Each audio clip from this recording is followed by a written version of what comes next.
स्वामी महाराज यांच्या कर्म पुण्यभूमीत परमपूज्य डॉक्टर शिवलिंग शिवाचार्य महाराज यांच्या या परमभूमीमध्ये मी आपल्या भारताचे लाडके यशस्वी विश्वकीर्तिमान पंतप्रधान आदरणीय सन्माननीय नरेंद्रजी मोदी यांचं स्वागत करते।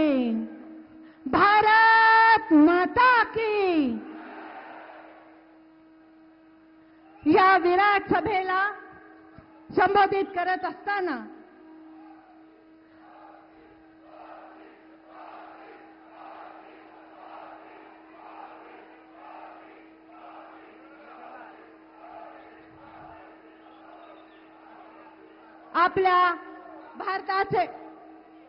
आपल्या भारताचे लाडके पंतप्रधान यांचं स्वागत करण्यासाठी मी आमंत्रित करते। आजच्या या सभेचे प्रमुख खासदार आदरणीय खासदार अजित गोपछडे आणि श्री संजयजी कोडगे यांना विनंती करते की त्यांनी आणि खासदार अशोकरावजी चव्हाण यांना विनंती करते की त्यांनी रेणुका मातेची प्रतिमा आणि शॉल देऊन सन्माननीय पंतप्रधानांचं स्वागत करावं। महाराष्ट्राचं आराध्य दैवत 3 शक्तिपीठापैकी 3.5 शक्तिपीठापैकी एक रेणुका मातेची प्रतिमा आणि आपले नांदेड लोकसभा संघाचे उमेदवार आदरणीय श्री सन्माननीय संतुकराव हंबर्डे यांना विनंती करते की त्यांनी परम पूज्य गुरु गोविंद सिंह महाराज शीख धर्मीयांचे आराध्य दैवत यांची गुरुद्वाराची प्रतिकृती देऊन सन्मान करावा, सत्कार करावा। आपले आदिवासी भागातील आमदार भीमरावजी केराम हे पारंपरिक पद्धतीने प्रधानमंत्र्यांचं स्वागत करतात। अत्यंत महत्त्वाचा आदिवासींसाठी असणारा श्रीकृष्णाची आठवण करून देणारा हा जो मयूर टोप आहे, मयूर पिसांचा टोप आहे, हा आदिवासींसाठी अत्यंत महत्त्वाचा तो अतिशय प्रेमाने सादर करत आहेत। यानंतर आपल्याला संबोधित करण्यासाठी महाराष्ट्राचे लाडके मुख्यमंत्री बोले तैसा चाले त्याची वंदावी पाऊले संत तुकाराम महाराजांनी 400 वर्षापूर्वी सांगितलेले हे वचन, ज्याची साक्षात मूर्ती म्हणजे महाराष्ट्राचे लाडके मुख्यमंत्री श्री एकनाथजी शिंदे यांना मी विनंती करते की त्यांनी या विराट सभेला संबोधित करावे।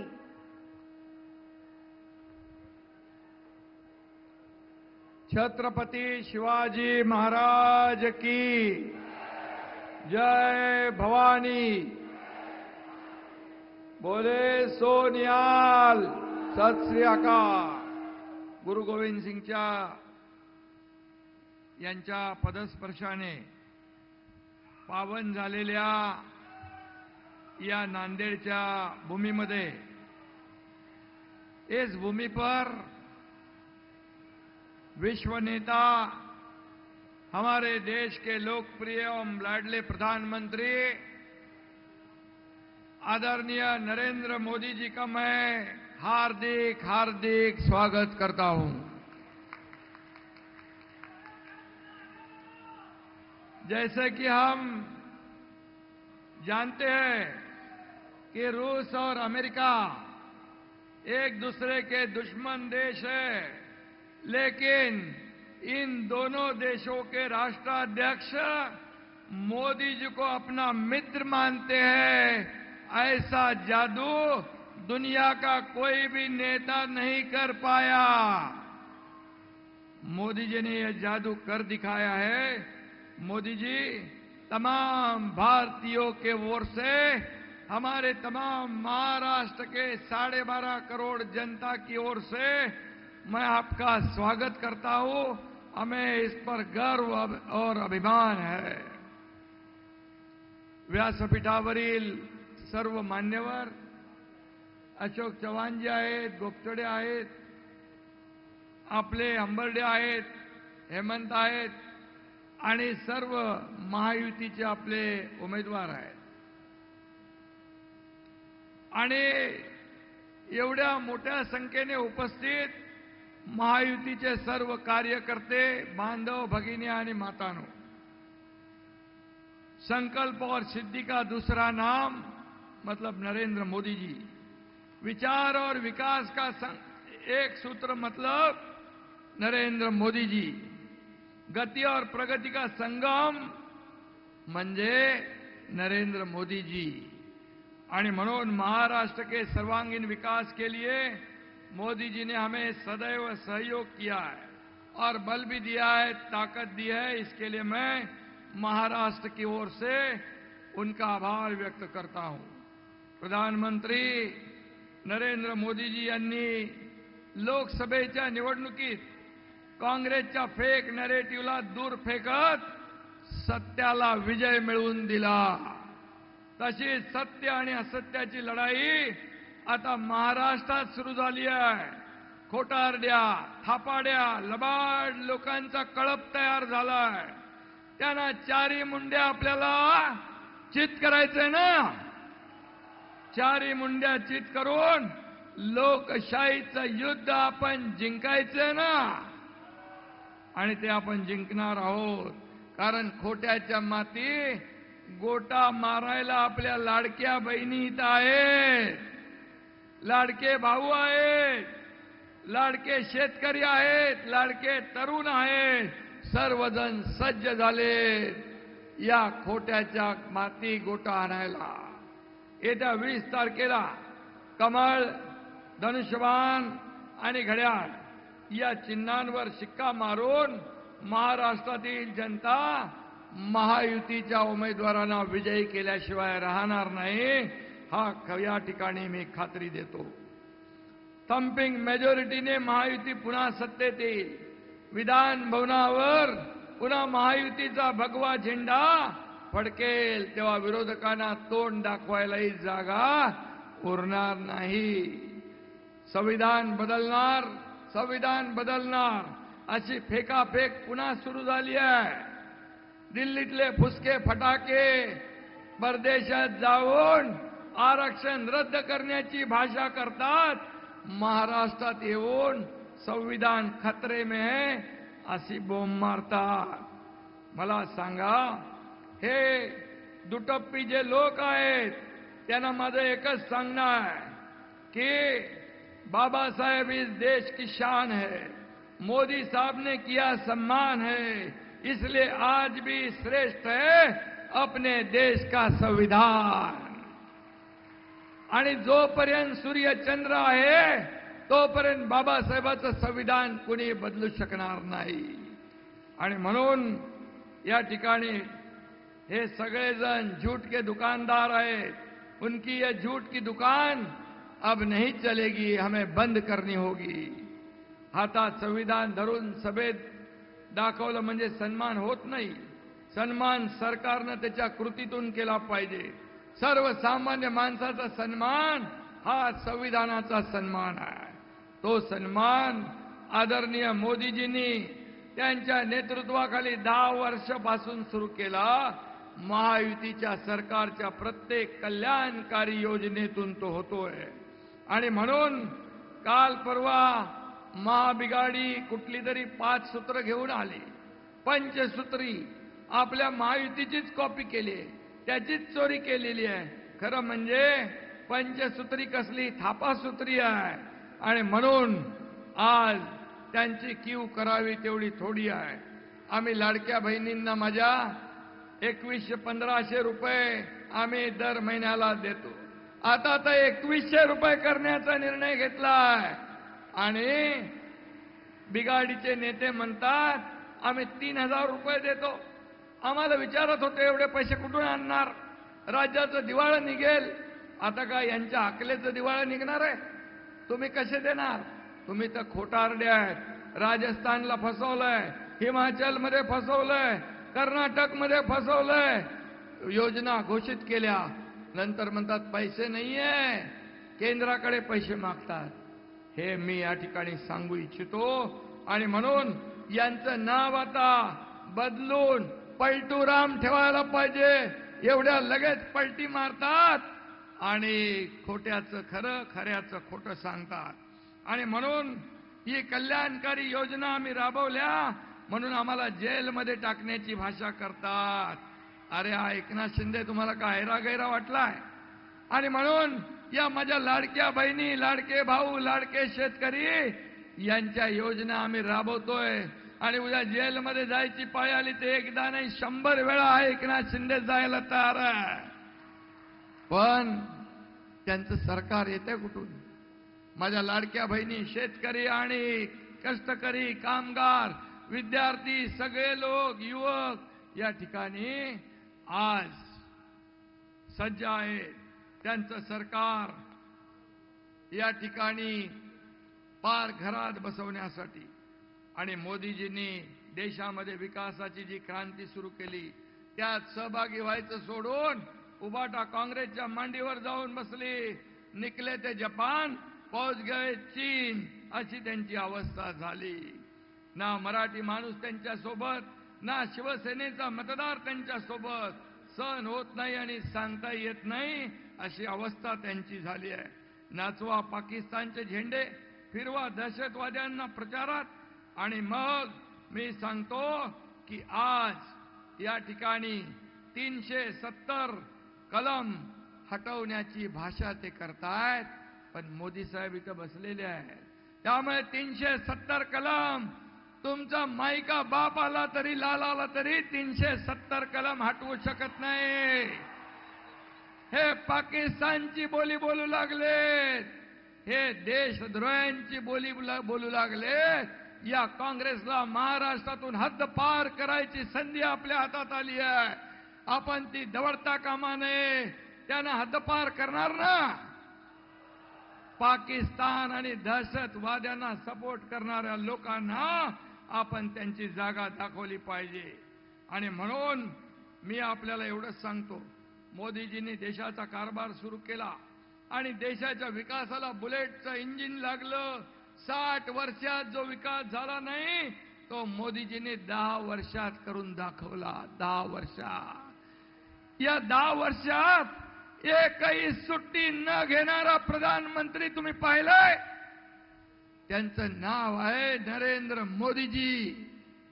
आणि म्हणून असे प्रधानमंत्री आपल्याला लाभलेत. आणि म्हणून एक डबल इंजिनचे सरकार काम करतंय. म्हणून महाराष्ट्र पुढे जातोय.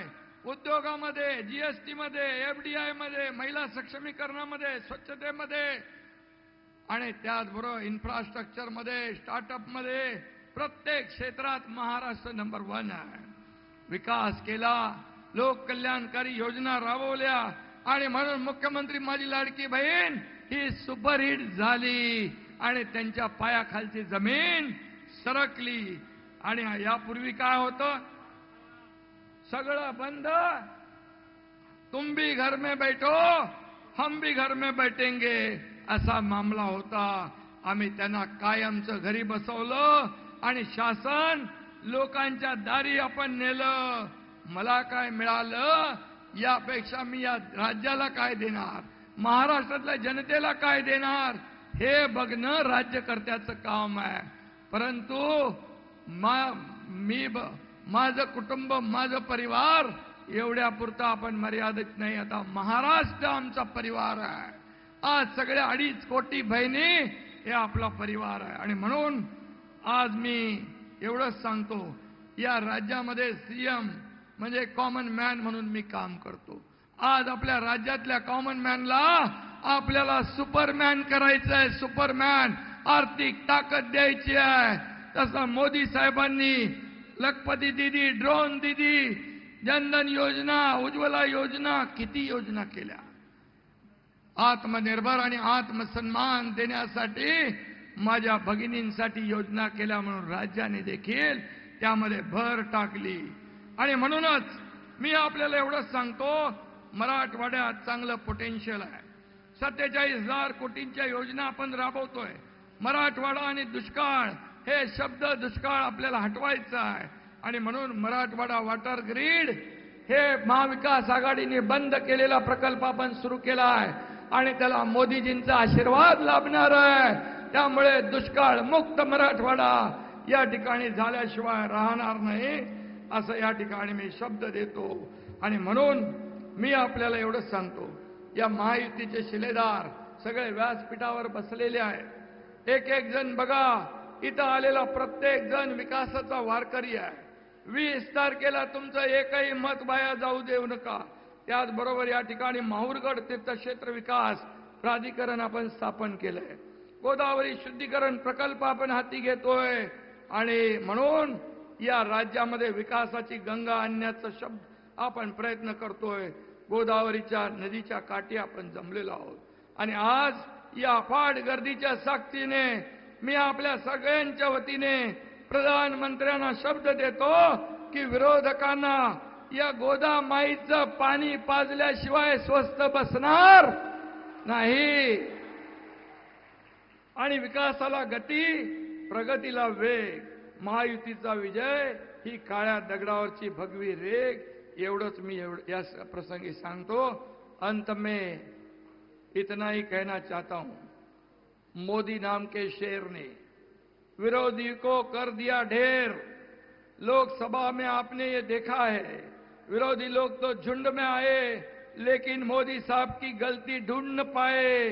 कांग्रेस ने पिछले 60 साल में की देश की बर्बादी, पर अब विकास का एक नाम है नरेंद्र जी मोदी. धन्यवाद. जय हिंद, जय महाराष्ट्र.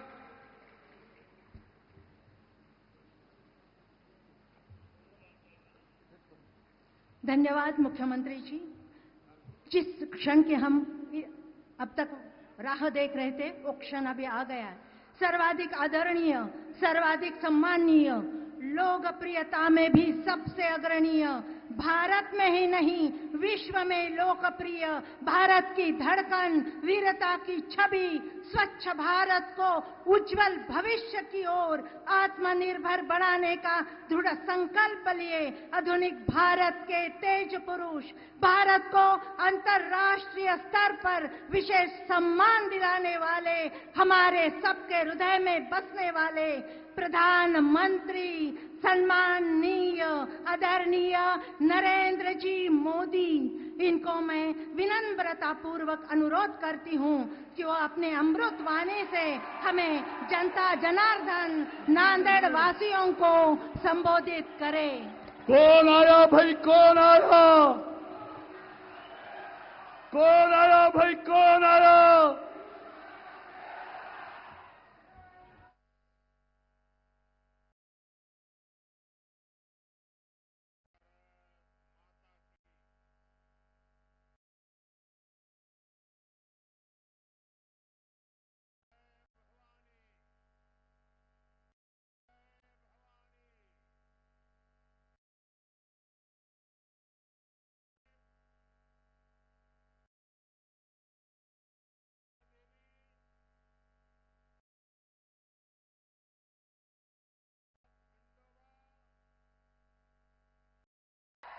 उणकेश्वर महादेव, विष्णुपुरीतील काळेश्वर यांच्या चरणी नतमस्तक होतो. महात्मा बसवेश्वर यांना मी कोटी कोटी वंदन करतो. सर्व नांदेडकरांना माझा नमस्कार. मैं मराठवाड़ा की धरती से स्वामी रामानंद तीर्थ और श्री नामदेव जैसे संतों को इस धरती में जन्मे स्वतंत्रता सेनानियों को भी श्रद्धापूर्वक प्रणाम करता हूं. साथियों, आज पूरे महाराष्ट्र में बीजेपी और महायुति के समर्थन में एक लहर चल रही है। आज हर किसी की जुबान पर एक ही नारा है, भाजपा महायुति आहे तर गती आहे, महाराष्ट्राची प्रगती आहे। ये सज्जन कुछ फोटो लेके आए हैं, ये फोटो ले लीजिए भाई। मुझे देने के लिए लाए हैं कि दिखाने के लिए लाए हैं? देने के लिए लाए। जरा सिक्योरिटी के लोग वो फोटो ले लीजिए, मुझे पहुंच जाएगा। मैं आपका आभारी हूं। हां, दे दीजिए इनको।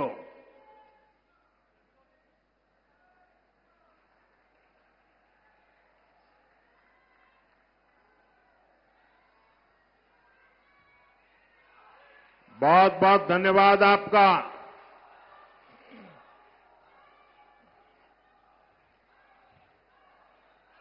साथियों, आज देश विकसित भारत के लक्ष्य के साथ आगे बढ़ रहा है और देश की जनता जानती है कि इस लक्ष्य की प्राप्ति के लिए भाजपा और उसके सहयोगी दल ही गंभीरता से काम कर रहे हैं। इसलिए भाजपा और एनडीए सरकारों को देश के लोग बार बार चुन रहे हैं। केंद्र में देश ने लगातार तीसरी बार एनडीए को सेवा का मौका दिया है, लेकिन इस बार उसमें नांदेड़ का फूल नहीं था भाई।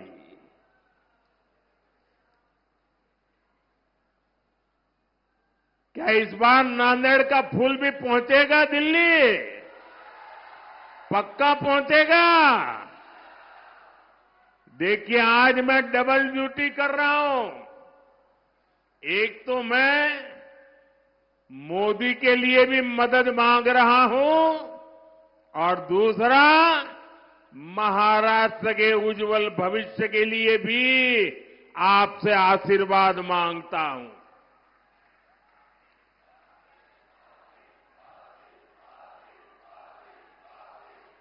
जो नांदेड़ लोकसभा क्षेत्र के भाई बहन हैं, आपको 2 वोट डालने हैं ना, याद है ना? हाँ, वरना वो लोग तो कुछ उल्टा ही पढ़ाएंगे आपको। साथियों, अभी हरियाणा के चुनावों में बीजेपी को पहले से भी ज्यादा सीटें मिली। पहले से क्या, इतिहास में सबसे ज्यादा सीटें मिली। अब यही इतिहास महाराष्ट्र की जनता भी दोहराने जा रही है। साथियों, पिछले 2 दिन से मैं महाराष्ट्र में जहां जहां गया हूं, हर एक के मन में ये कसक है कि लोकसभा में जो कमी रह गई, इस बार विधानसभा में जम करके इसको पूरा कर देना है। लोग कह रहे हैं विकसित महाराष्ट्र के लिए महायुति की सरकार चाहिए।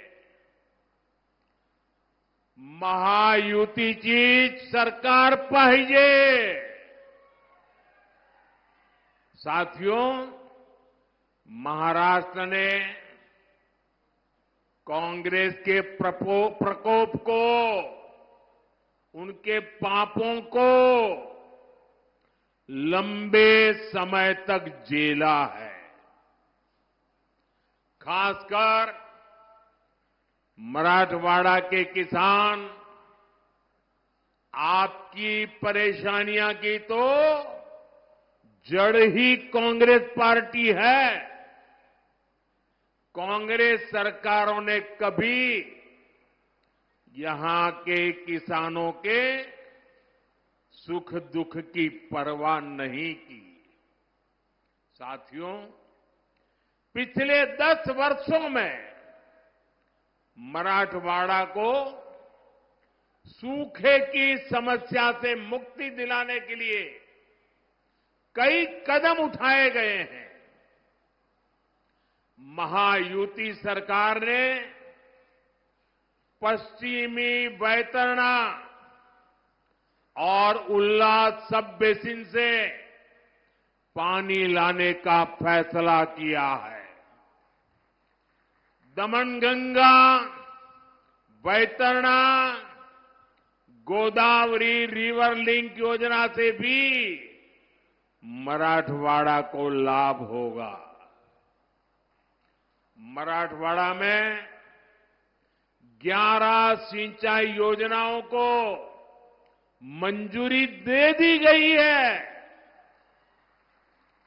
इस क्षेत्र की सिंचाई की समस्या दूर करने के लिए मराठवाड़ा वाटर ग्रिड परियोजना शुरू की गई थी, लेकिन जब महाअगाड़ी की सरकार आई तो उसने इस पर रोक लगा दी।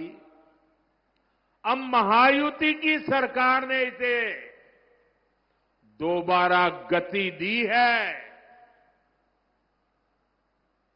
साथियों, किसानों की हित ये हमारी सबसे बड़ी प्राथमिकता है। महाराष्ट्र के 1.25 करोड़ से ज्यादा किसानों को पीएम किसान सम्मान निधि का फायदा मिला है। नांदेड़ में 5 लाख से ज्यादा किसानों के खाते में, मैं सिर्फ नांदेड़ की बात कर रहा हूं, लगभग 1,500 करोड़ रुपए भेजे हैं। ये कुछ नौजवान लेके आया है बड़ा प्यार से, भाई कब से हाथ ऊपर करके खड़ा है, उसका हाथ थक जाएगा, जरा ले लीजिए। धन्यवाद भैया आपके प्यार के लिए। ये आपका प्यार ही मेरी ताकत है भाई। साथियों, यहां के सोयाबीन किसानों को संकट से उबारने के लिए आर्थिक सहायता भी दी गई है। साथियों, पिछले 2.5 वर्षों में मराठवाड़ क्षेत्र में 80,000 करोड़ रुपए का निवेश हुआ है। इससे रोजगार के हजारों नए अवसर तैयार हुए हैं। दिल्ली मुंबई इंडस्ट्रियल कॉरिडोर इस क्षेत्र को नई पहचान दे रहा है। रेल कोच फैक्ट्री और लॉजिस्टिक पार्क ने यहां विकास के नए द्वार खोले हैं। समृद्धि महामार्ग से इस क्षेत्र की प्रगति को नई रफ्तार मिली है। नांदेड़ से गुजरने वाले शक्तिपीठ एक्सप्रेसवे से पूरे मराठवाड़ की अर्थव्यवस्था को नई ऊंचाई मिलेगी। नांदेड़ से दिल्ली और आदमपुर के लिए विमान सेवाएं शुरू हो गई है। जल्द ही हमारे सिख भाइयों को यहां से अमृतसर तक की यात्रा विमान से करने की सुविधा भी मिलने वाली है। साथियों, पिछले 10 वर्षों में हमारी सरकार की ज्यादातर योजनाओं के केंद्र में नारी शक्ति रही है। जिस परिवार को पीएम आवास योजना के तहत घर मिल रहा है, जिस घर में नया शौचालय बन रहा है, जहां पहली बार बिजली और पानी का कनेक्शन पहुंच रहा है, जिस रसोई में पहली बार गैस सिलेंडर पर खाना बन रहा है, वहां घर की महिला सदस्य को ही सबसे ज्यादा सुविधा हो रही है। मैं जरा माताओं बहनों को पूछता हूं, मैं सही बोल रहा हूं? हो रहा है कि नहीं हो रहा है? देखिए, माताएं बहनें उमंग और उत्साह से आशीर्वाद दे रही है। आज हमारे गांव की बहनें ड्रोन दीदी बनकर एक सीजन में लाखों रुपये कमा रही है। हम 3 करोड़ महिलाओं को लखपति दीदी बनाने के मिशन में जुटे हैं। इस देश में ऐसी बातें कभी सुनने में आई नहीं, लेकिन मोदी है, बड़ा सोचता है, बड़ा चाहता है, बड़ा करता है। दीदी मेरी लखपति बने, गांव की मेरी दीदी लखपति बने। मुझे खुशी है कि महायुति सरकार भी महाराष्ट्र की महिलाओं को सशक्त बनाने के लिए समर्पित है। हमारे शिंदे जी के नेतृत्व में आज महाराष्ट्र की माताएं बहनें बढ़ चढ़कर का आशीर्वाद देने के लिए आगे आई है। माझी लाड़की बहन योजना को यहां की महिलाओं ने जिस तरह अपनाया है, वो अभूतपूर्व है। साथियों, कांग्रेस ने हमारे देश में एक से बढ़कर एक घोटाले किए, लेकिन अब तो इन्होंने हद ही पार कर दी। कांग्रेस ने फर्जीवाड़े में अपना ही रिकॉर्ड तोड़ दिया है। आपने टीवी और मोबाइल पर देखा होगा, कांग्रेस के लोग संविधान के नाम पर अपनी एक अलग लाल किताब बंटवा रहे हैं। कांग्रेस की लाल किताब पर ऊपर तो लिखा है भारत का संविधान, लेकिन लोगों ने जब भीतर से खोला तो पता चला कि लाल किताब कोरी है। सारे पन्ने कोरे, उसमें बाबा साहब के संविधान का एक शब्द भी नहीं लिखा है। ये उनकी बाबा साहब के प्रति जो नफरत है ना, उसका ये नमूना है। और देख, पूरा देश ये देख करके हैरान है कि चुनाव में इतना झूठा करने की इनकी हिम्मत। संविधान के नाम पर लाल किताब छपवाना, उसमें से संविधान के शब्दों को हटाना, ये संविधान को खत्म करने की कांग्रेस की पुरानी सोच का नमूना है। ये कांग्रेस वाले देश में बाबा साहब का नहीं, अपना अलग ही संविधान चलाना चाहते हैं। यही कोशिश इन लोगों ने आपातकाल के दौरान की थी, इमरजेंसी में की थी। अब अपनी अलग किताब छपवाकर ये संविधान का मजाक उड़ा रहे हैं। सच्चाई ये है कि कांग्रेस और उसके साथियों को बाबा साहब के संविधान से नफरत है। साथियों, आजादी के बाद कांग्रेस पार्टी ने बाबा साहब के संविधान के साथ सबसे पहला विश्वासघात कश्मीर में किया था। पूरे देश ने बाबा साहब के संविधान को स्वीकार किया, लेकिन कांग्रेस पार्टी ने आर्टिकल 370 के जरिए कश्मीर में अलग विधान चलाया। कश्मीर में हमारे तिरंगे की जगह अलग झंडा चलाया। कांग्रेस ने जम्मू कश्मीर के दलितों को उनके कोई अधिकार नहीं दिए। कश्मीर इतने दशकों तक आतंकवाद की आग में जलता रहा।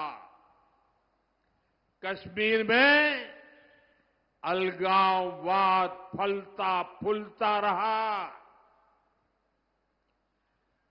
देश को पता भी नहीं चलने दिया। इस देश में 75 साल तक 2 संविधान चले और बाबा साहब के संविधान की बातें करते हैं। अब बाबा साहब आंबेडकर का संविधान जम्मू कश्मीर में लागू होना चाहिए था कि नहीं होना चाहिए था? उन्होंने नहीं लागू होने दिया। 370 की दीवार बनाई थी। और जब मोदी आया,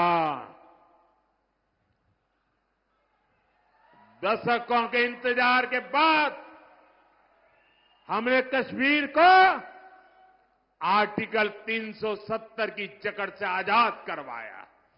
370 की दीवार को हमेशा हमेशा के लिए जमीन में गाड़ दिया है।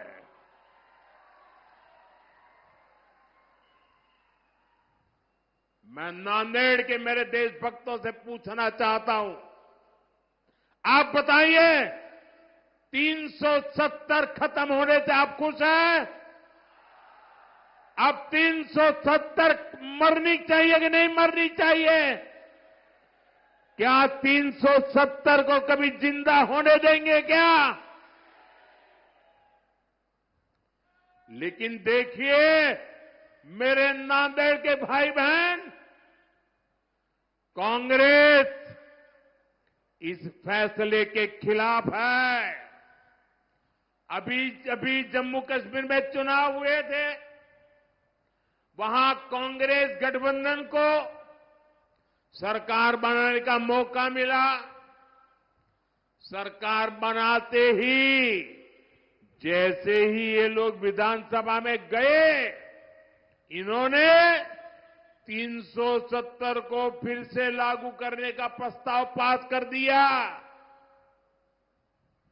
जरा कांग्रेस वालों को पूछिए, ये 370 के पीछे इतना प्यार क्यों है उनको? हमें जम्मू कश्मीर से प्यार है, उन्हें 370 से प्यार है।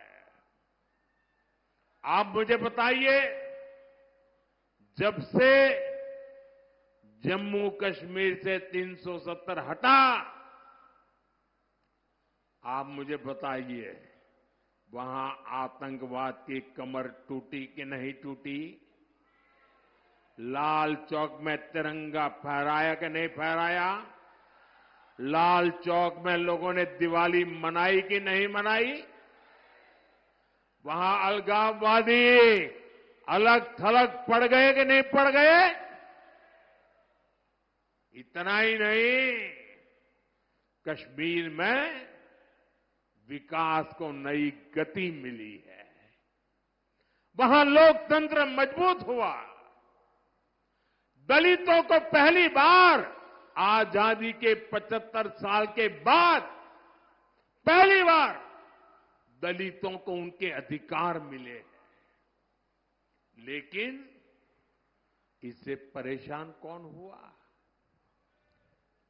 सबसे ज्यादा परेशान हुआ पाकिस्तान और दूसरा कांग्रेस और उसके साथी। अब तक पाकिस्तान पूरी दुनिया में घूम घूम कर 370 बहाल करने की मांग कर रहा था। कोई उसकी सुनने वाला नहीं था। लेकिन अब कांग्रेस ने पाकिस्तान का एजेंडा जम्मू कश्मीर विधानसभा के भीतर चला दिया है। क्या कोई भी देशभक्त, कोई भी मेरा मराठी मानुस ऐसी कांग्रेस को माफ कर सकता है क्या? मुझे पूरी ताकत से हाथ ऊपर करके जवाब दीजिए। ऐसी कांग्रेस को माफ कर सकते हैं क्या? ऐसी कांग्रेस को माफ कर सकते हैं क्या? ऐसी कांग्रेस को सजा दोगे कि नहीं दोगे? इस चुनाव में उनको पराजित करोगे कि नहीं करोगे? उनको सबक सिखाओगे कि नहीं सिखाओगे? कांग्रेस वाले जरा देख लो, ये महाराष्ट्र के स्वाभिमानियों की धरती है। महाराष्ट्र ये देश पर मर मिटने वालों की धरती है। जो लोग राजनीति के लिए इस स्वाभिमान से समझौता कर रहे हैं, जो लोग बाला साहब ठाकरे की विरासत के साथ धोखा कर रहे हैं, उन्हें महाराष्ट्र के लोग जरूर सबक सिखाएंगे। साथियों, बीते कुछ दशकों से देश में कांग्रेस का जनाधार लगातार तार तार हो रहा है, कम हो रहा है। इसकी सबसे बड़ी वजह है एससी समाज की एकजुटता, दलित समाज की एकजुटता, एसटी समाज की एकजुटता, आदिवासी समाज की एकजुटता, ओबीसी समाज की एकजुटता। आजादी के बाद जब तक एससी, एसटी, ओबीसी अलग अलग जातियों में बटे रहे, कांग्रेस मजबूत रही, केंद्र में सरकार बनाती रही। कांग्रेस की राजनीति को सूट करता है कि ओबीसी समाज की जातियां आपस में लड़ती रहे। कांग्रेस को ये बर्दाश्त नहीं हो रहा है कि पिछले 10 वर्षों से देश में एक ओबीसी प्रधानमंत्री है, वो सबको साथ लेकर चल रहा है। इसलिए वो ओबीसी की पहचान खत्म करके अलग अलग जातियों में बांटने का खेल खेल रही है। कांग्रेस बड़े समूह वाले ओबीसी से ओबीसी की पहचान छीनकर उसे छोटे छोटे समूहों वाली अलग अलग दर्जनों जातियों में बांट देना चाहती है। इसलिए यहां नांदेड़ में कांग्रेस माली को वाणी से लड़ाना चाहती है, तांबोली को कुंभार से लड़ाना चाहती है, कांग्रेस सुतार को सुनार से लड़ाना चाहती है, कांग्रेस निहाली को निराली से लड़ाना चाहती है, कासार को मणेरी से लड़ाना चाहती है, तेली को पांचाल से भिड़ाना चाहती है। कांग्रेस ओबीसी को छोटे छोटे समूहों में तोड़कर आपस में लड़ा करके आपसे बड़े समूह वाली आपकी जो पहचान बनी है, आपकी जो एक ताकत खड़ी हुई है, उसे बर्बाद करना चाहती है, छीनना चाहती है, तोड़ना चाहती है। आप याद रखिए, जब आप अलग अलग जाति में बटेंगे तो आपकी संख्या कम होगी, फिर कांग्रेस वाले आपका आरक्षण आपसे छीनेंगे। यही कोशिश नेहरू जी से लेकर राजीव गांधी तक सबने की थी। अब वही काम, वही चालबाजी करके कांग्रेस के शहजादे देश की जनता की आंख में धूल झोंक रहे हैं। उनका मकसद यही है, और इसलिए मैं देशवासियों को कहता हूं, समाज को तोड़ने वाली इनकी प्रवृत्तियों से सावधान रहना है। हम एक रहेंगे तो सेफ रहेंगे, हम एक रहेंगे तो हम एक रहेंगे तो हम एक रहेंगे तो हम एक रहेंगे तो साथियों, विकसित भारत तभी संभव है जब महाराष्ट्र विकसित होगा, महाराष्ट्र का हर परिवार समृद्ध होगा। केंद्र और महायुति की सरकार आपके सपनों को पूरा करने में जुटी है। महायुति के उम्मीदवारों को भारी बहुमत से जिताकर आप अपने भविष्य को सुरक्षित करेंगे। आपने आज हम सब पर इतनी बड़ी तादाद में आकर के जो आशीर्वाद बरसाया है, मैं नांदेड़ की धरती का, नांदेड़ के लोगों का, इस पूरे क्षेत्र के लोगों का सर झुका करके आभार व्यक्त करता हूं। मेरे साथ बोलिए, भारत माता की, भारत माता की। दोनों हाथ ऊपर करके पूरी ताकत से बोलिए, भारत माता की, भारत माता की, भारत माता की। बहुत बहुत धन्यवाद।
जाए। भारत माता की, भारत माता की, भारत माता की जय भवानी, जय भवानी। अकोल्यातील माझ्या सर्व बंधू आणि भगिनींना माझा नमस्कार। भगवान राजराजेश्वर बरसी टाकलीची कालिका देवी, अकोटचे नंदिकेश्वर, बालापूरची बालादेवी, पातूरची रेणुका देवी, काटे पूर्णाची ढगादेवी यांना मी कोटी कोटी वंदन करतो। मैं संत गजानन महाराज जी को शीश झुकाकर नमन करता हूं। विदर्भ का आशीर्वाद हमेशा मेरे लिए खास रहा है। अब एक बार फिर मैं विधानसभा चुनाव में महायुति के लिए आपसे आशीर्वाद मांगने आया हूं।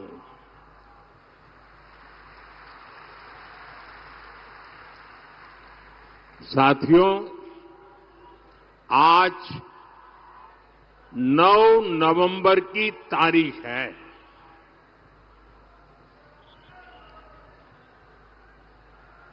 और ये 9 नवंबर की तारीख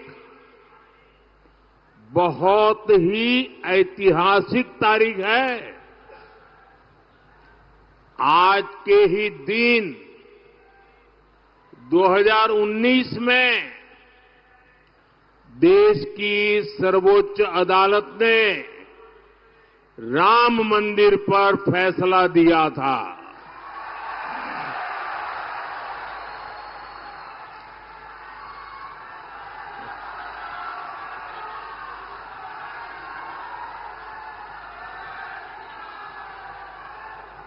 नौ नवंबर की ये तारीख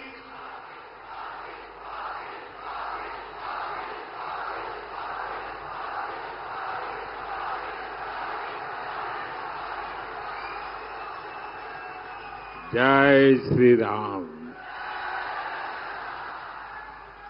9 नवंबर की ये तारीख इसलिए भी याद रखी जाएगी क्योंकि सुप्रीम कोर्ट के फैसले के बाद हर धर्म के लोगों ने बहुत ही संवेदनशीलता का परिचय दिया। राष्ट्र प्रथम की यही भावना भारत की बहुत बड़ी ताकत है। साथियों, 2014 से 2024 ये 10 वर्ष महाराष्ट्र ने बीजेपी को लगातार दिल खोलकर आशीर्वाद दिया है। बीजेपी के ऊपर महाराष्ट्र के इस भरोसे की वजह भी है। इसकी वजह है महाराष्ट्र के लोगों की देशभक्ति।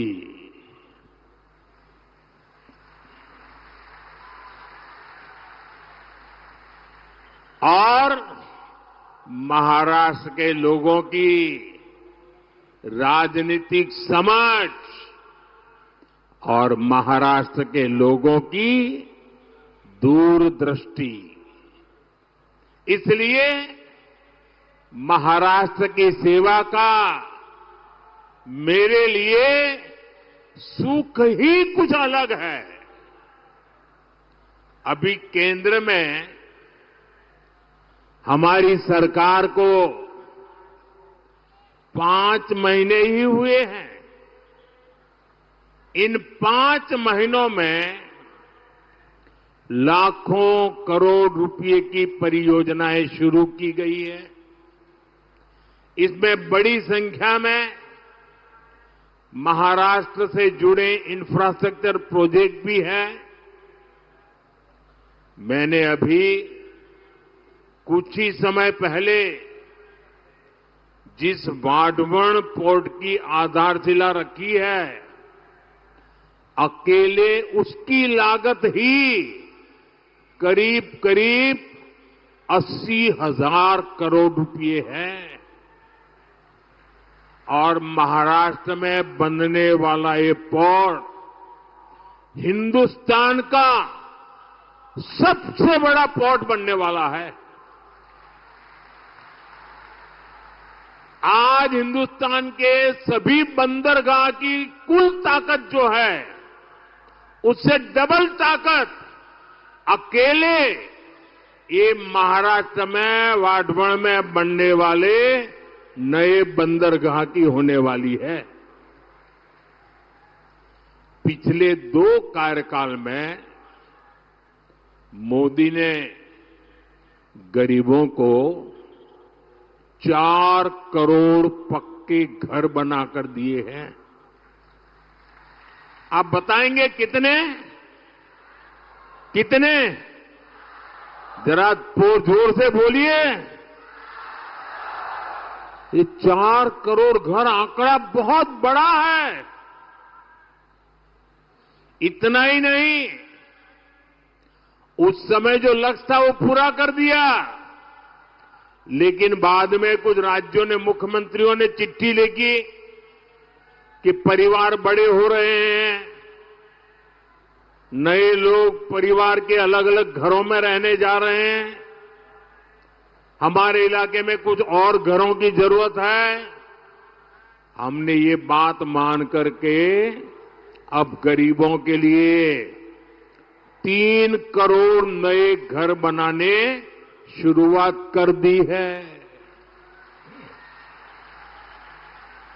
और इससे महाराष्ट्र के भी लाखों गरीबों को पक्के घर का सपना पूरा होगा।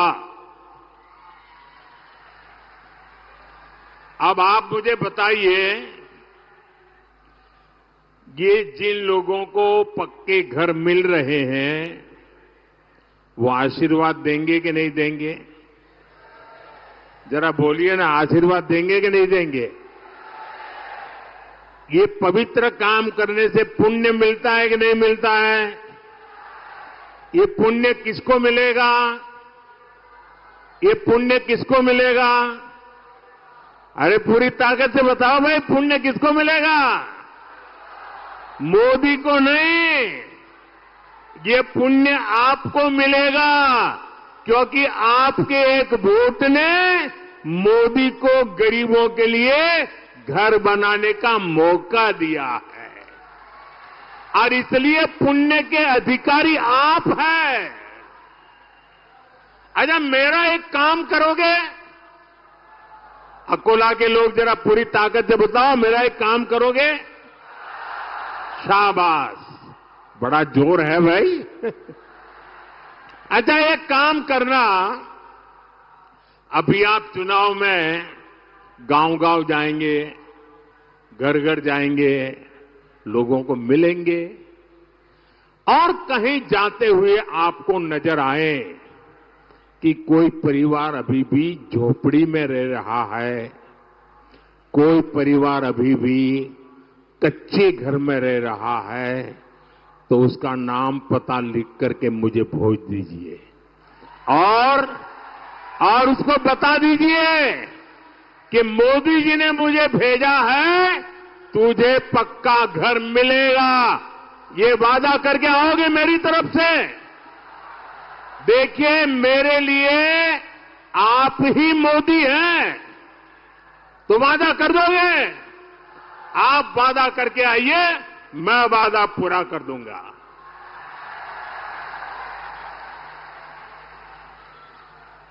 साथियों,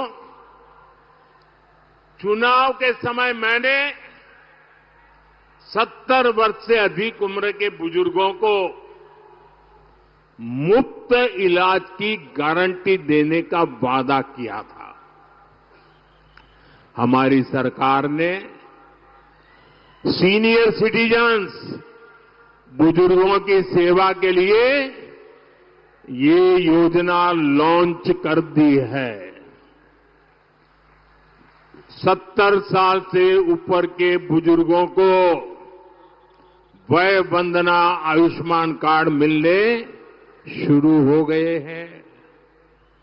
सबका साथ, सबका विकास की भावना के साथ ही इस योजना का लाभ हर वर्ग, हर समाज, हर धर्म के बुजुर्गों को मिलेगा। आपके परिवार में भी जो 70 साल के ऊपर के हैं, उनकी बीमारी के खर्च की चिंता आप मत करना, उनका ये बेटा करेगा। साथियों, कांग्रेस और अघाड़ी वालों ने महाराष्ट्र के लोगों की जिस मांग को दशकों तक पूरा नहीं होने दिया, मोदी ने वो भी पूरा कर दिया। बताऊं क्या बात की है हमने? बताऊं? हमें मराठी को अभिजात भाषा का दर्जा देने का सौभाग्य मिला है। मराठी को वो सम्मान मिला है जिससे पूरे महाराष्ट्र का गौरव जुड़ा है। केंद्र में एनडीए सरकार तेज गति से चल रही है। उतनी ही तेज गति वाली महायुति सरकार मुझे फिर से यहां महाराष्ट्र में चाहिए। और इसलिए मैं आज आपके पास आशीर्वाद मांगने आया हूं। मिलेगा ना? पक्का मिलेगा ना? हर बूथ में से मिलेगा, हर गांव से मिलेगा, हर मोहल्ले से मिलेगा। और इसलिए पूरे महाराष्ट्र में आज गूंज रहा है, भाजपा महायुति आहे तर गती आहे, महाराष्ट्राची प्रगती आहे। साथियों, महायुति सरकार के अगले 5 वर्ष कैसे होंगे, इसकी एक झलक महायुति के वचननामे में भी दिख रही है। महिलाओं की सुरक्षा और महिलाओं के लिए अवसर, माझी लाड़की बहन योजना का विस्तार,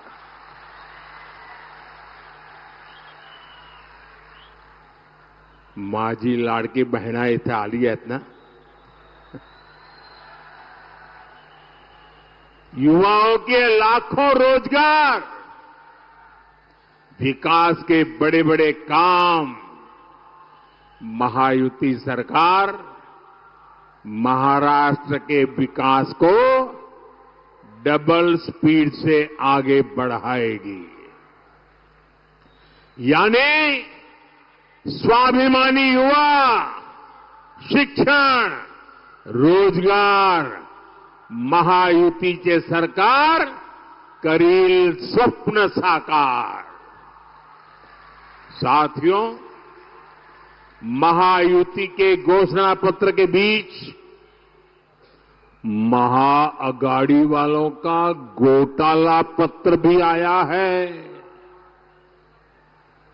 अब तो पूरा देश जानता है, महाअघाड़ी यानी भ्रष्टाचार, महाअगाड़ी यानी हजारों करोड़ के घोटाले, महाअगाड़ी यानी पैसों की उगाही, महाअगाड़ी यानी टोकन मनी, महाअगाड़ी यानी ट्रांसफर पोस्टिंग का धंधा। मैं महाअगाड़ी की घटक कांग्रेस का एक उदाहरण आपको देता हूं। जहां कांग्रेस सरकार बन जाती है, वो राज्य कांग्रेस के शाही परिवार का एटीएम बन जाता है। एटीएम पता है ना, लोग उसमें से पैसे निकालते हैं, एटीएम। ये कांग्रेस का एटीएम बन जाता है, शाही परिवार का एटीएम बन जाता है।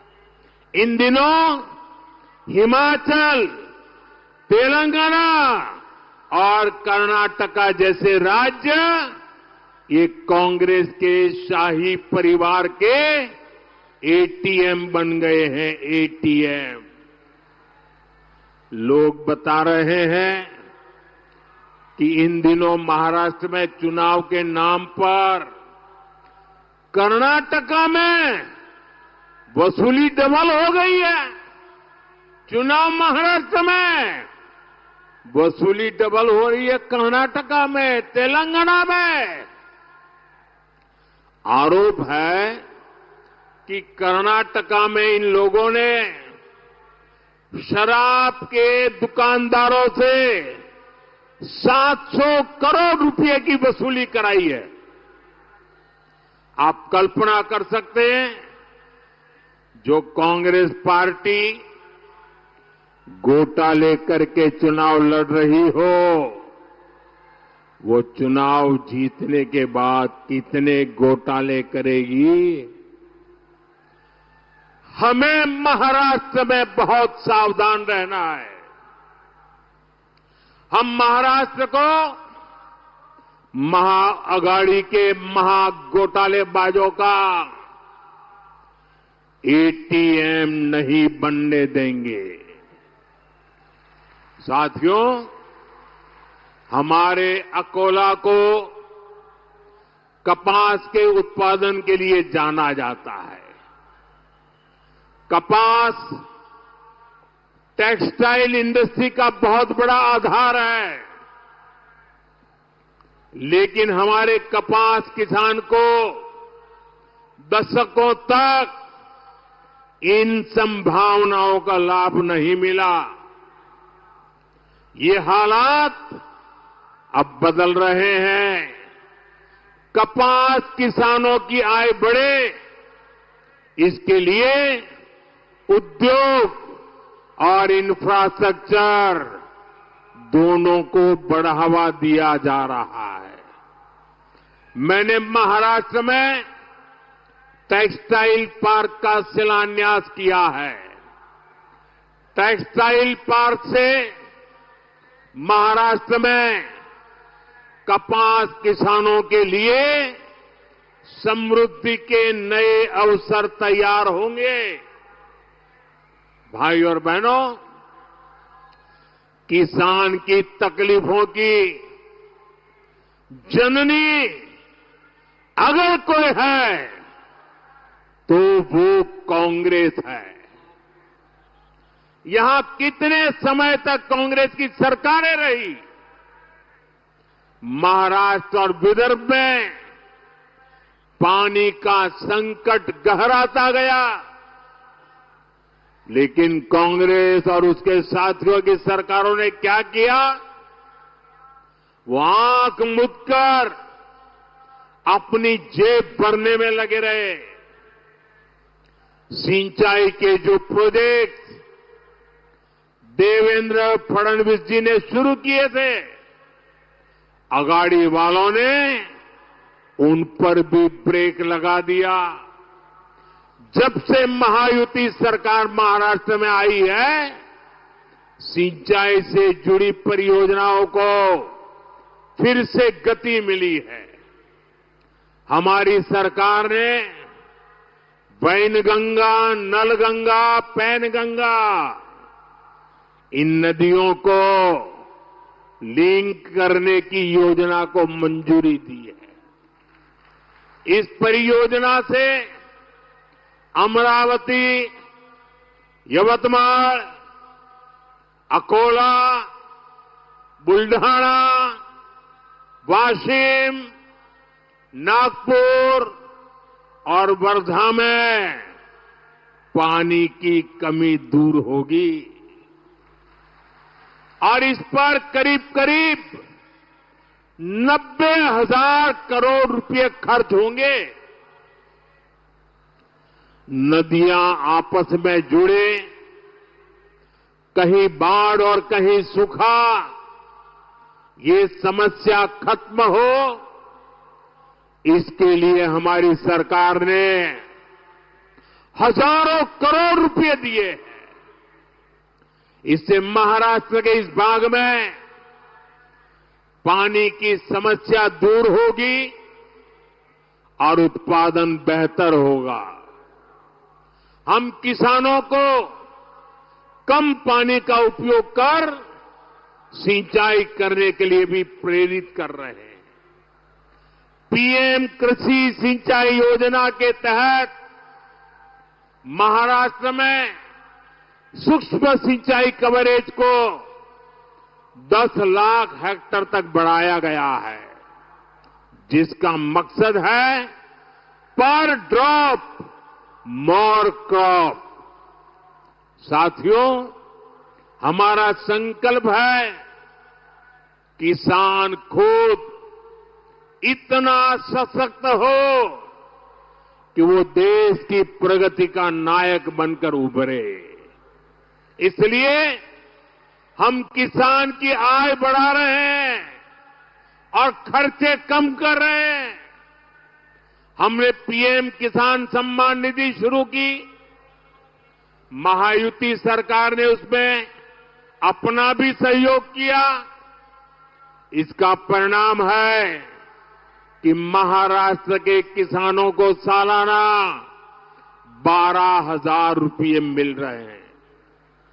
कपास और सोयाबीन किसान को अलग से 5-5 हजार रुपये अतिरिक्त दिए जा रहे हैं। हम किसानों को फसल के नुकसान से बचाने के लिए फसल बीमा योजना लेकर आए हैं। अगले 5 वर्षों में इन नीतियों का और व्यापक असर दिखेगा। साथियों, कांग्रेस पार्टी जानती है देश जितना कमजोर होगा, कांग्रेस उतनी मजबूत होगी और जब कांग्रेस मजबूत होगी तो देश मजबूर हो जाएगा। इसलिए कांग्रेस क्या करती है, पिछले 75 साल का इतिहास देख लीजिए, उनके तौर तरीके, उसके सबूत ढूंढने के लिए कहीं जाने की जरूरत नहीं है, अगल बगल में मिल जाएंगे। कांग्रेस क्या करती है, अलग अलग जातियों को लड़ाना, यही कांग्रेस की फितरत है। आजादी के बाद से ही कांग्रेस ने कभी शेड्यूल कास्ट समाज को, हमारे दलित समाज को, हमारे एससी समाज को एकजुट नहीं होने दिया। कांग्रेस ने हमारे जनजातीय समूह, हमारे आदिवासी समाज, हमारे एसटी समाज को भी अलग अलग जातियों में बांट कर रखा। कांग्रेस ने ओबीसी नाम सुनते ही कांग्रेस चिढ़ जाती है और ओबीसी समाज की भी अलग से पहचान न बने, इसलिए कांग्रेस ने भांति भांति के खेल खेले हैं। कांग्रेस चाहती है एससी समाज की अलग अलग जातियां आपस में ही लड़ती रहे, झगड़ा करती रहे। वो जानती है एससी समाज की अलग अलग जाति से, कैकाड़ी को खटीक जाति से और मोची जाति को कांग्रेस और जातियों से लड़ाना चाहती है। जब आप एससी के तौर पर एकजुट नहीं रहेंगे, अपनी ही अलग अलग जातियों में बंटकर झगड़ा करेंगे, तो कांग्रेस इसका फायदा उठाएगी। कांग्रेस एससी समाज के अधिकार उनसे छीन लेगी, एससी को कमजोर करके सरकार बना लेगी। यही उसकी चाल है, यही उसका चरित्र है। इसलिए आपको कांग्रेस की इस खतरनाक साजिश से सावधान रहना है। आपको याद रखना है, एक है तो सेफ है, एक है तो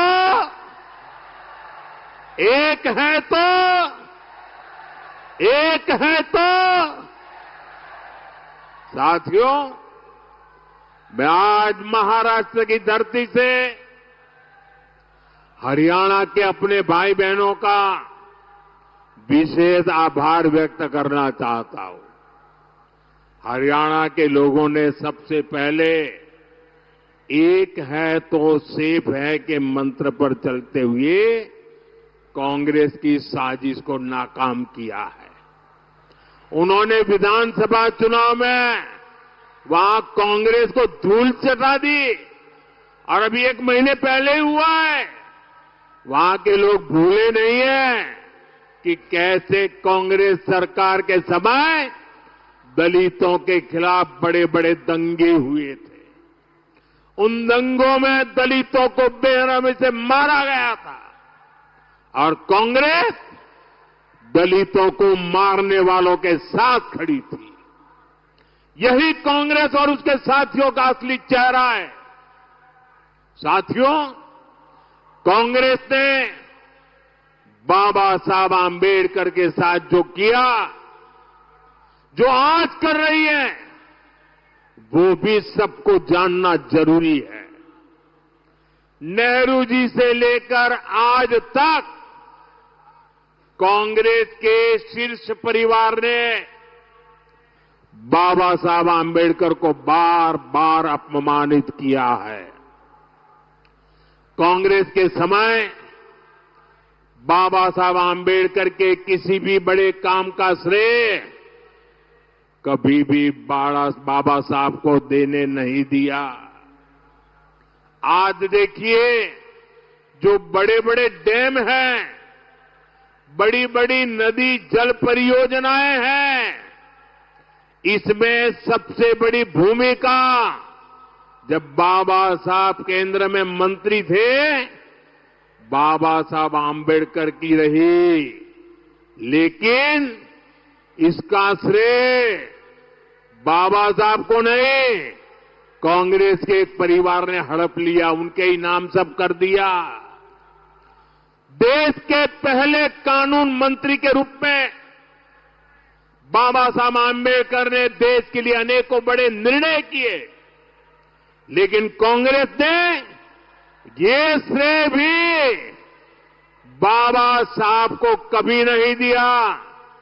कांग्रेस के लोग बाबा साहब से इसलिए भी नफरत करते हैं क्योंकि संविधान निर्माण का श्रेय बाबा साहब को जाता है। कांग्रेस ने छल कपट से चुनाव में बाबा साहब को हरवाया। देश के एक महान नेता की राजनीति खत्म कर दी। क्यों? क्योंकि बाबा साहब दलित मां के बेटे थे। बाबा साहब को भारत रत्न भी तब मिला जब केंद्र में बीजेपी के समर्थन से सरकार बनी। साथियों, मेरे लिए बाबा साहब आंबेडकर, उनकी नीतियां हमेशा प्रेरक रही है, सदा सर्वदा पूजनीय रही है। हमारी सरकार ने बाबा साहब के योगदान को देश दुनिया के सामने प्रखरता से रखा है। देश विदेश में बाबा साहब जहां जहां रहे, हमने उन स्थानों को, उन सभी स्थानों को पंच तीर्थ के रूप में विकसित किया है।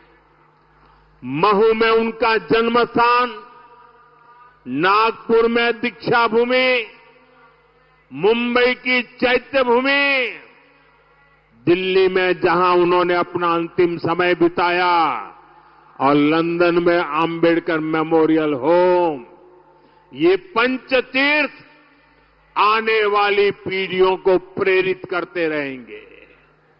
और साथियों, मैं आज अकोला की धरती से इस शाही परिवार को चुनौती देता हूं। 75 साल हो गए, उनकी 4 पीढ़ियों ने देश पर राज किया है, लेकिन इस परिवार ने अगर इन पंच तीर्थों की मुलाकात की हो, बाबा साहब को श्रद्धांजलि दी हो, तो जरा देश के सामने रखें। ये मोदी है जो पंच तीर्थ पर जाकर के बाबा साहब को नमन करके आया है। अरे दिल्ली में बाबा साहब के तीर्थ पर ये शाही परिवार का एक भी सदस्य अब तक गया नहीं है। ये इनके कारनामे है। इतना ही नहीं, देश अब दुनिया पूरी नई करेंसी में चली जा रही है। एक जमाना था चमड़े की नोटें हुआ करती थी, उसके पहले कभी पत्थर की हुआ करती थी, बाद में कभी तांबे की करेंसी होती थी, यानी अलग अलग प्रकार की होती थी। फिर कागज की करेंसी आई, अब डिजिटल करेंसी चल रही है, यूपीआई। अपने मोबाइल से पेमेंट लो, मोबाइल से पैसे दो। आपको मालूम है हमने इसका नाम क्या रखा है? ये मोदी है, जिसकी बाबा साहब के प्रति श्रद्धा है, इसलिए उस पूरी करेंसी का नाम भीम यूपीआई रखा गया है, भीम यूपीआई।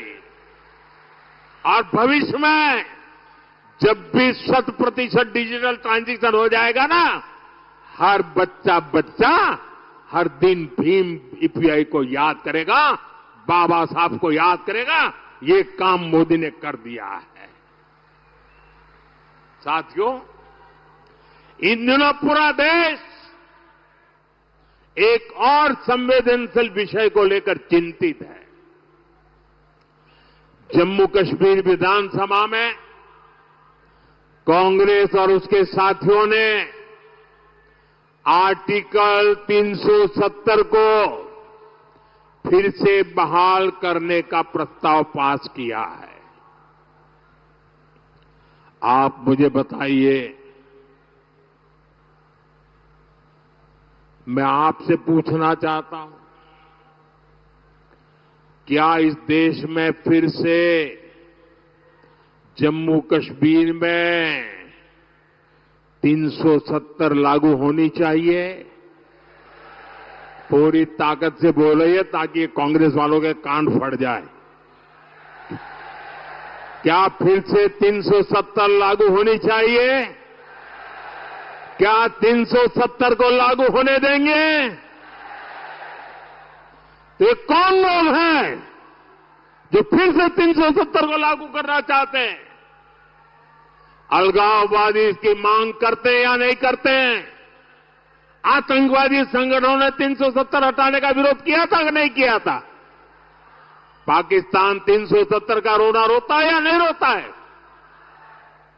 जितनी भारत विरोधी ताकत है, सब पे सब 370 का समर्थन करते हैं। और वही कांग्रेस की भी भाषा बन गई है। कांग्रेस वही भाषा बोलती है। जम्मू कश्मीर में 370 फिर से लगाना यानी कश्मीर को फिर से हिंसा की आग में झोंकना। कश्मीर में 370 यानी राज्य में बाबा साहब आंबेडकर के संविधान को फिर से जम्मू कश्मीर से बाहर निकालना। ये जो लोग संविधान की किताबें और कोरे कागज की किताबें बांटते फिरते हैं ना, ये कैसे पापी लोग हैं मैं बताता हूं। और हम सब की आंखों में कितनी धूल झोंकी उन्होंने देशवासियों की आंखों में। बाबा साहब आंबेडकर के संविधान की बातें करते हैं। 75 साल तक इस देश में 2 संविधान चलते थे। एक जम्मू कश्मीर का संविधान अलग था और दूसरा देश में जम्मू कश्मीर के सिवाय बाबा साहब आंबेडकर वाला संविधान था। हम उनको पूछते थे, क्या बाबा साहब आंबेडकर का संविधान जम्मू कश्मीर में लगेगा कि नहीं लगेगा? इनके मुंह पे ताले लग जाते थे। ये हमारे संविधान के प्रति श्रद्धा थी, ये हमारी बाबा साहब के प्रति श्रद्धा थी।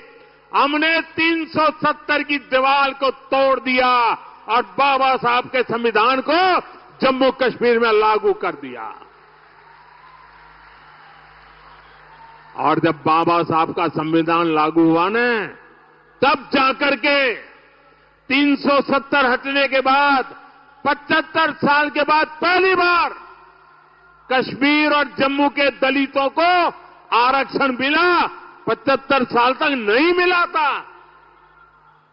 उनको संवैधानिक अधिकार नहीं मिले थे, पहली बार मिले।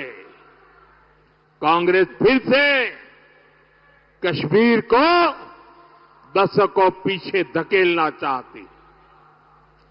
कांग्रेस जानती है इसी 370 की वजह से कश्मीरी हिंदुओं को अपना घर छोड़कर भागना पड़ा था। ये जम्मू कश्मीर के दलितों पिछड़ों का अधिकार छीनना चाहती है और यहां महाराष्ट्र में आकर दलितों पिछड़ों से वोट भी मांग रहे हैं। साथियों, 20 नवंबर को महाराष्ट्र के साथ साथ आपको देश के भी भविष्य को दिशा देने का मौका मिलेगा। आपको विकास को चुनना है, आपको शांति को समर्थन देना है, आपको सुरक्षा को चुनना है। मेरा आग्रह है, आप महायुति के सभी उम्मीदवारों को भारी बहुमत से जिताइए। हम मिलकर समृद्ध महाराष्ट्र और विकसित भारत का सपना पूरा करेंगे। आप यहां इतनी बड़ी तादाद में आए और मैं देख रहा था, मैं यहां बोल रहा था, वहां पूरा एक भीड़ की भीड़ चली आ रही अभी भी। ये प्यार, ये आशीर्वाद, और मैंने कल 2 रैली देखी, आज तीसरी रैली देख रहा हूं। कोई सर्वे वर्वे काम नहीं आने वाला, ये विजय का विश्वास नजर आ रहा है।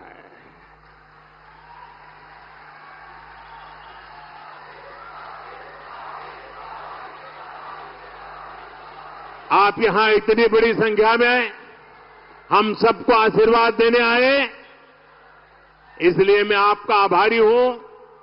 जो विधानसभा का चुनाव लड़ रहे हैं, ऐसे सभी उम्मीदवार जरा आगे आ जाएं। जो इस चुनाव में असेंबली का चुनाव लड़ रहे हैं, वो सभी साथी जरा आगे आ जाएं। सब आगे आ जाए जो चुनाव लड़ रहे हैं। इस जिले में लड़ते हो, किसी और जिले में लड़ते हो, जो भी लड़ते हो, मैं जरा आपके पास आता हूं, उसके बाद आप सबको मेरा बहुत बहुत धन्यवाद। बोलिए भारत माता की, भारत माता की।